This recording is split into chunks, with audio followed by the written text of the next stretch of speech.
Hello dear student, आपका बहुत बहुत स्वागत है आपके अपने चैनल सोर इंडिया एकेडमी में।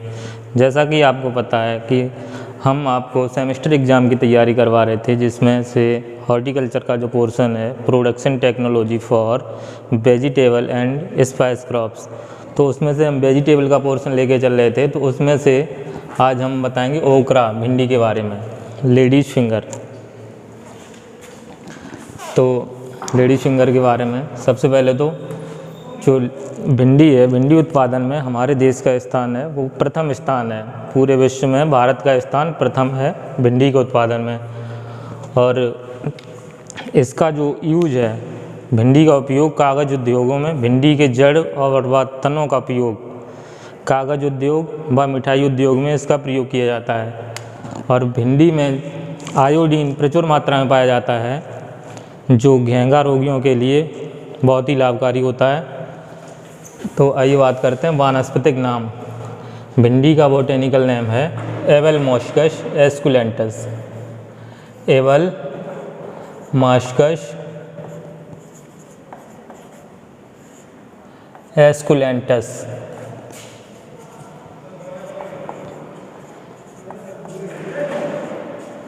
एस्कुलेंटस इसका कुल है मालवेशी।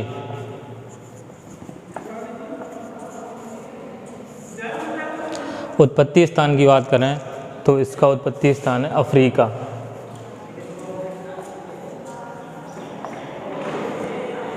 गुणसूत्र इसमें होते हैं 2n बराबर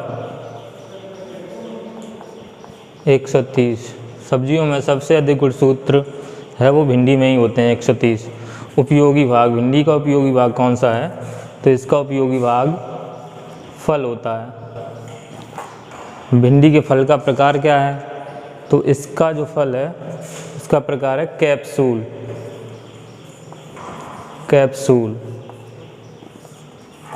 अब बात करते हैं इसमें पॉलिनेशन, परागण। कैसा परागण होता है इसमें? क्रॉस पॉलिनेशन होता है, यानी कि पर परागण।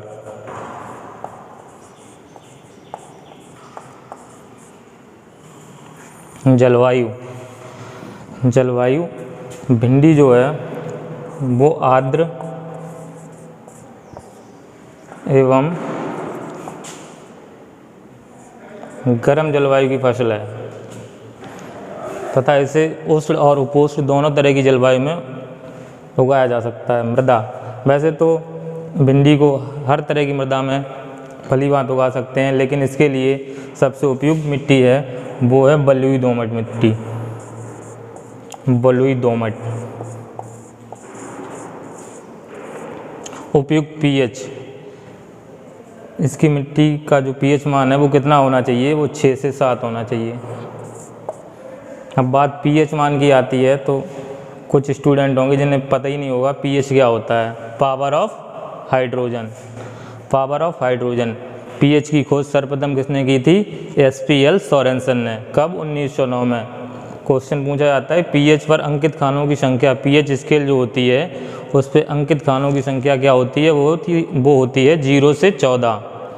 और 7 से नीचे अगर पीएच मान होता है तो अम्लीय, माध्यम, और ऊपर जो होता है 7 से वो क्षारीय, और 7 रहता है तो उदासीन। तो इसे 6 से 7 पीएच मान होना चाहिए इसका। अब बात करते हैं सीड रेट की। बीज दर क्या है? तो इसकी जायद की अलग बीज दर है और खरीफ की अलग।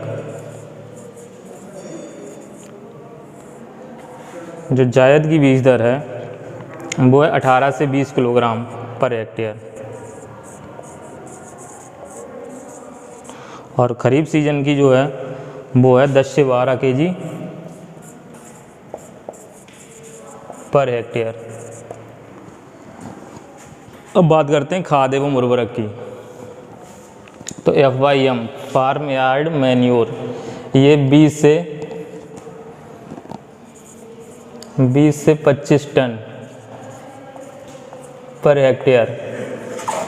नाइट्रोजन की बात करें तो 100 किलोग्राम नाइट्रोजन पर हेक्टेयर।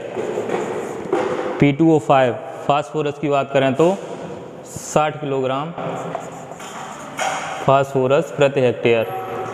और K2O पोटास 50 किलोग्राम प्रति हेक्टेयर। बुवाई का समय, इसका सोइंग टाइम जो है वो जायद का है फरवरी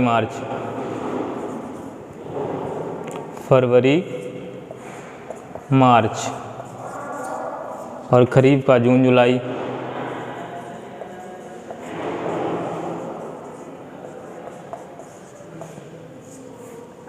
प्रजातियाँ, इसकी कौन कौन सी वैरायटीज़ हैं, तो इसकी मुख्य प्रजातियाँ जो परीक्षा की दृष्टिकोण से है वो है वर्षा,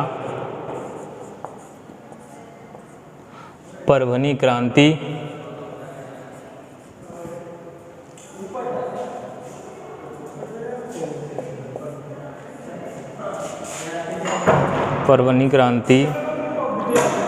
अर्का अनामिका,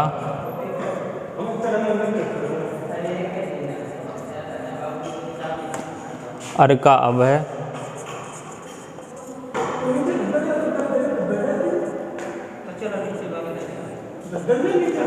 पूषा मखमली,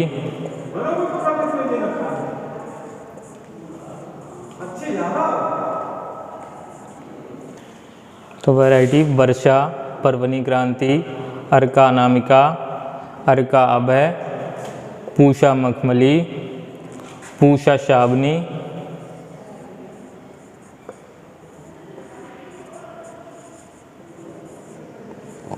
और EMS 8, ये जो है म्यूटेंट वैरायटी है। इसे उत्परिवर्तन के द्वारा तैयार किया गया EMS 8। हम बात करते हैं डिजीज़ की, तो भिंडी में जो बहुत ही पॉपुलर, सबसे ज़्यादा पूछी जाने वाली और सबसे ज़्यादा नुकसान पहुंचाने वाली जो डिजीज़ है वो येलो वेन मोज़ेक, ये वायरस के द्वारा लगती है। इसे ट्रांसमिटेड कौन करता है वायरस को, तो ये सफ़ेद मक्खी, वाइट फ्लाई, सफ़ेद मक्खी के द्वारा ट्रांसमिटेड होता है ये। ठीक है, आज के लिए इतना ही। और भिंडी के बारे में जो इम्पोर्टेंट चीज़ें थीं जिससे परीक्षा में क्वेश्चन बन सकते हैं वो मैंने आपको करवाए हैं। और तैयार रहिए अगली क्रॉप के लिए।